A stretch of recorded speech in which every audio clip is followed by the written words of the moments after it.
সুন্দর একটি গ্রাম রসুলপুর। চারিদিকে সবুজে সমারোহ, পাখির কোলাহল। গ্রামের পাশেই একটি বন। নির্মল ও রহিম দুইজন বন্ধু, একই গ্রামের বাসিন্দা। তারা প্রায় একসাথে ঘোরাফেরা করত এবং একে অপরের বিপদে সাহায্য করত। একদিন তারা সিদ্ধান্ত নিল গ্রামের পাশের বনে কিছুটা সময় কাটাবে। বনটি তাদের গ্রামের কাছে হলেও গভীর বনের রহস্য এবং সৌন্দর্য তাদের জন্য নতুন কিছু। তাই তাদের প্রবেশ করার সঙ্গে সঙ্গে শুরু হলো এক নতুন অভিযান। বনের ভেতর হাঁটতে হাঁটতে তারা মনে মনে ভাবতে লাগলো, কত সুন্দর এবং সবুজে ভরা এই জায়গা। উঁচু উঁচু গাছ, নানা রঙের ফুল এবং বিভিন্ন প্রজাতির পাখির গান। তারা কিছুটা দূর এগিয়ে গেল, তবে কিছুক্ষণ পরই তারা বুঝতে পারলো তারা গভীর বনে প্রবেশ করেছে। হঠাৎ তারা দেখতে পেল দূরে একটি বিশাল ভাল্লুক।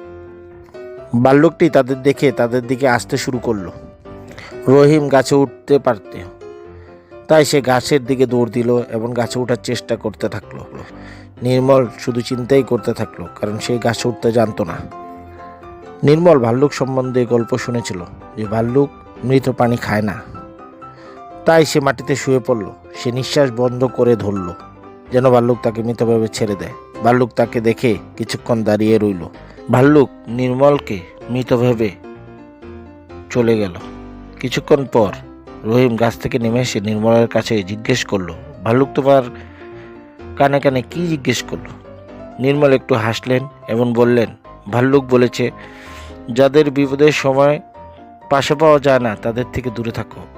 রহিম একটু ভেবে বলল, তুমি বলতে কি চাও? নির্মল বলল, একজন প্রকৃত বন্ধু বিপদের সময় সত্যিকার অর্থেই পাশে থাকে। আমি দেখেছি তুমি আমার বিপদে গাছের দিকে পালিয়ে গেছো। একজন প্রকৃত বন্ধু কখনোই তার বন্ধুকে বিপদে ফেলে চলে যেতে পারে না, সবসময় বিপদে তার পাশে থাকে, যত কষ্টই হোক। নির্মল ও রহিমের মধ্যে আগের মতো বন্ধুত্ব আর রইল না। তারা দুজনেই বন থেকে গ্রামে ফিরে আসলো এবং যার যার বাড়ি চলে গেল।